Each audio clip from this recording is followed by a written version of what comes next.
Ladies and gentlemen, what's happening? Back at it again, and this time we want to talk about some headlines regarding the world of crypto. And really, what it struck me with was branding and a lot of the different topics you could kind of hit on with this particular headline going on. But you probably caught the attention of one of the latest crazes going on, and this is with the crypto entrepreneur, otherwise known as Justin Sun, who purchased a banana art or a piece of art that was a banana duct taped to a wall, and he bought it for $6.2 million. And within, like, I think he said seconds within after buying it, he was kind of in shock that he actually bought it, because I don't think they were anticipating it was going to go for this high of an auction price, but or bidding war, if you would. But I think he said within like 10 seconds or so, he had already anticipated or decided that he was going to eat the artwork. And so, sounds kind of crazy, right? Within the first 10 seconds after he won the bid, he said in disbelief, this could be something big. And in the 10 seconds after that, he decided he would eat the banana. And so this is a 35-cent banana that was purchased by the artist. And the artist is an Italian artist by the name of Maurizio Cattelan. And so this was at an auction in New York here last week. And so, kind of a crazy headline if you think about it. So you got this guy, he's a crypto entrepreneur, making a lot of money, doing a lot of things. And by the way, he's also under investigation by the SEC, from what it sounds like here. This was, last year. He was charged by the U.S. Securities and Exchange Commission with offering and selling unregistered securities in relation to his crypto project, Tron. And this case is still ongoing. So, with such things looming over his head, it gets you wondering, like, what is going on with this here? Is this a branding stunt? Is this meant to deter attention away from his legalities? Or is this something else? Is it just he's a big, huge art aficionado? And so, who's to tell? But if you guys haven't seen, I'm going to show you the picture that's been kind of going around the world, if you would, and it is showcasing the crypto entrepreneur himself eating the banana. And so you got to say a couple things. So as you can see, he's got the banana, the 6.2 million banana that still has the duct tape on it. And he's got the mic on it with the picture of the banana on there as well. But you also notice on the side here, he's got his Tron, his company, crypto company, there as well. And so he's not hiding away from the fact that he's branding his company as well, that is under investigation right now. And so, kind of interesting when you think about it here. But what does all this mean? And is it helping him or hurting him? And does anybody even care? Do we even care? I think there's just some cool lessons to learn from this here for one. I want to talk about a couple things. The power of these kind of media stunts and branding for one, because this kind of a bold move, if you would, a very expensive one for most of us anyways, has created kind of a viral sensation around this here. And, how can businesses, small businesses in particular, take a learning lesson away from this is one of the things that comes to mind as well. A couple other things too. The idea behind this humanizing his public image, because with this last thing that just hit him last year, I should say, with this investigation that's in place, this kind of puts him in a different category in the public eye for many people, and takes him out of the sphere of this kind of abstract figure that's just dropping tons and tons of money in a crypto project. So all of a sudden now he's jumping in to conversation in the art world and eating the banana that he paid $6.2 million for, which is somewhat comical and somewhat kind of crazy to think about. Okay. But it also brings to mind the idea behind virality and authenticity. How to leverage big moments like this without sacrificing long-term trust, is one of the other things that comes to mind here. And then obviously the role of humor and absurdity in branding, and why bizarre stories like this, they resonate with audiences, and how you can incorporate them into your branding strategy as well. Now, with most things that are comical in nature, I would caution and say that you got to be really careful about how you do this, and because it can backfire really quickly. And some people might be thinking, oh, this is going to backfire on him, because all of a sudden now he has done something that minimizes kind of his focus on these charges that are against him, and maybe shareholders are going to be wondering, whether or not he's taking it serious since he's over here doing stunts like this. I look at it more from the sense that it's kind of a positive media ploy in my perspective. It's kind of taking attention off of that whole conversation, and it's putting the eyeballs back on this particular stunt here. And so he started talking about, the parallels between conceptual art and cryptocurrency. I'd have to scratch my head and dig a little bit to figure out kind of the parallels there. I'm sure there is some, but that's what he was going off of when he was chomping down on this banana, talking to journalists during the speech that he gave when he was talking about this being, an iconic piece of art. And I'm not like I guess, artist per se in this manner. So it's kind of hard for me to imagine, somebody getting a banana, taping it to a blank wall, and somebody being willing to pay that. The other thing that I thought was pretty crazy here, and we'll talk about the whole philanthropy side of it, right? Because, some people may say, oh, this is humanizing him in a way as well.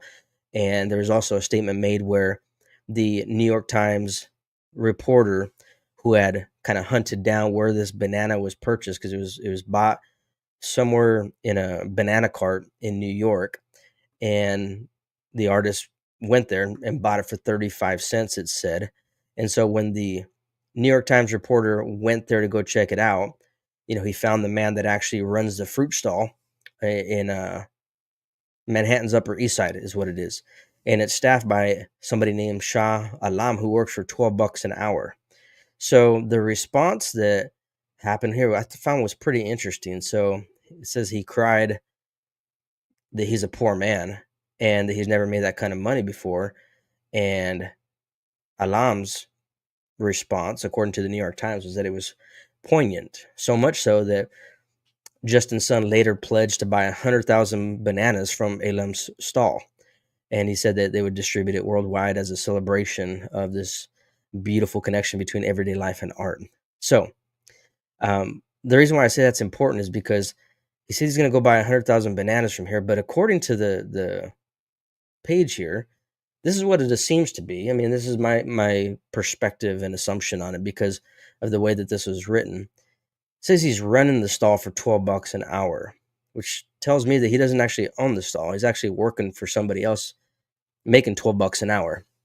So if son goes and buys these bananas, he's not actually buying them from Alam himself. Maybe Alam's going to get a big fat bonus for it, but the real winner of the exchange here is actually the owner of the cart.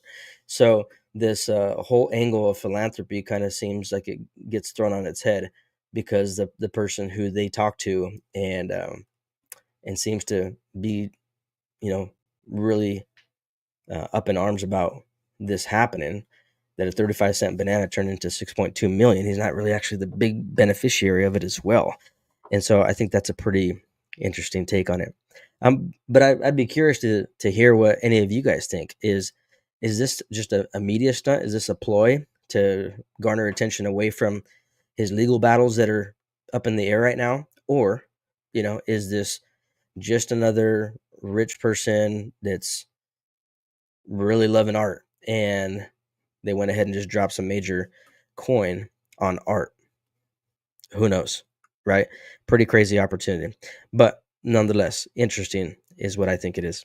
I want to talk about this other role, as I mentioned earlier, about humor and absurdity, right? And how this can help a brand or how it can hurt a brand. Again, I think that this is one of those areas that it's kind of gray for a lot of people, and it can be really used tactfully if it fits the overall intention and it fits the audience at hand as well. So obviously not anybody, especially a small business owner, they're not going to be able to drop this kind of money on a stunt like this and be able to, um, get the kind of attention this is getting, because they don't have that kind of cash in the pocket, obviously. But it reminds me of another story, and I don't have it pulled up right now, but it reminds me of a story of this restaurant chain. So like a huge, or not restaurant chain, a restaurant that they went ahead and threw a social media contest, and this contest entailed that the winner of this drawing, people were entering in for this drawing, and the winner of that drawing would win tacos for life. And you're like, well, that's kind of crazy, tacos for life. Well, it come to find out, like the story behind it. You know what? I'm gonna actually just Google and see if I can find it.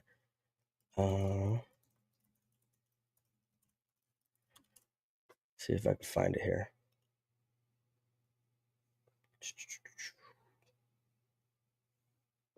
Yeah, it looks like some other companies have actually jumped on that bandwagon because they probably seen the effects of it as well.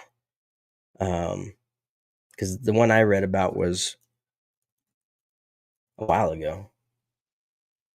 It took a while. So I don't think this is the one here, so I won't read this one here. But anyways, what I want to say is that the turnaround for this and how it benefited this company was massive. Like they estimated that in order to get the same kind of media spin on this and get the same type of attention, they would have had to have dropped, it was like $3+ million or something crazy. And they estimated that even if they gave the person a taco, or it was like 2 tacos a week for life or something like that, that didn't even come close to the amount of spend that it got, in organic spend, basically. So they spent a small fraction on advertisements and whatnot for it, but most of it appears to have been organic. And because of it, it just blew up, and they got way more out of this in an ROI than they would have if they would have done a pure paid spend approach to it. And so while that one's not necessarily humorous, to some it could be looked at as absurd, because who would want to eat tacos for life every week? I might, depending on where the tacos are coming from. But I thought that was a pretty interesting perspective on that as well, because you don't have to necessarily be a big company with deep pockets in order to take advantage of these types of approaches in branding. And so that is something that I would definitely consider as part of your strategy. If you haven't considered it already, considering, hey, can humor be part of it? That's only one angle of it, right? And if you've heard me talking about it before, the other elements here are surrounding with education, right? Is your content meant to educate, entertain, inspire, or, make somebody laugh here, which could fall into the entertainment category as well here. Being tactful about how you do that is super important. And so with that, I think that about covers every segment here that I wanted to hit on, but I just found that super fascinating with this headline that it hit, because obviously it's catching attention here and it's controversial as well. And that's the other thing with this guy. Obviously he's a controversial figure in the crypto space already, and a lot has changed since 12 months ago in the crypto space. We're seeing a particular bull run in place at the moment, and this guy was already under investigation for whatever it was. I didn't even see the full details of it, other than it talked about selling unregistered securities. So, he wasn't doing things according to the rule book, apparently.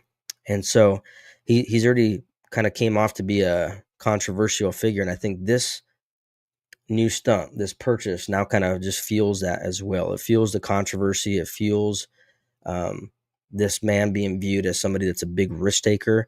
But I don't necessarily see it in a bad angle, even though some others might. I think it actually is it is humanizing him, and it is taking attention away from the legal woes that he might be going to face as well. So I think that's part of it. But I also think that this particular piece of art, I think the whole point of it was Cattelan, which is the artist, he was intending for it to be comedic. I want to say it was called comedian or something to that effect. So yeah, and it looks like US dollars, it was 5.2 million. I seen numbers circulating around for 6.2 million, but so I don't know if that's like fees or something involved with it or what. But adding to this particular questionable purchase, it was also disclosed that he dropped Son, we're talking about Justin's son, that he dropped 30 million in an investment fund for World Liberty Financial. It's a cryptocurrency project backed by US President-elect Donald Trump. And so, he's like doing some pretty big things here that's kind of rocking the boat, if you would. And so who knows what's up their sleeves here, but this is definitely a viral moment that's putting in attention on him. And whether it's a gimmick or not, man, it's pretty bold. And I would say, to do something like this, you got to be really tactful about how it's done, but I don't see anything as accidental. So I could see this as, something that was intentionally done. And he's got people that are kind of navigating him through the waters here on this. But call him a disruptor, I guess you could say, because he's definitely disrupting in the crypto space. I need to look a little bit more into his company Tron to find out what that's all about. But he's definitely a disruptor in that space. He's definitely now disrupting the art world here as well. And obviously, this may end up turning in his favor if he gets through, the legal battles. And now he's got all this attention on him and his new projects that are hitting the mark here. So it could be a big ROI for him in the long run here. Only time will tell. But with that, we're going to cap this baby off and we're going to say bon voyage. We will catch you on the next round. Be good to each other.